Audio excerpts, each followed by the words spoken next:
घर वापसी। 18वें दिन हम लोगों ने घर वापसी की यात्रा प्रारंभ की।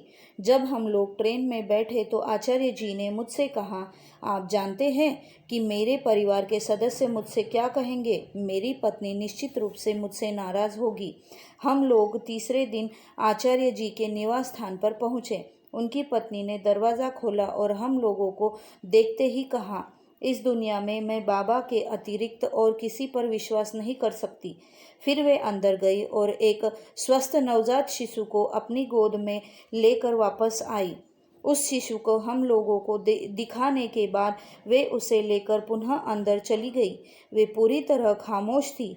उन्होंने हम लोगों से एक शब्द भी नहीं कहा। हम लोगों ने साधना और आसन किया।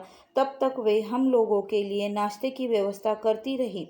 फिर हम लोग डाइनिंग टेबल तक गए और नाश्ता करने लगे। तब भी उन्होंने हम लोगों से बिल्कुल बात नहीं किया। वे बहुत ज़्यादा नाराज़ थी और हम लोग उनकी नाराज़गी को समझते थे। इसीलिए हम लोगों ने भी कुछ नहीं कहा और उन्हें उनके हाल पर छोड़ दिया। दोपहर के बाद आचार्य जी की पत्नी थोड़ी शांत दिखाई दी।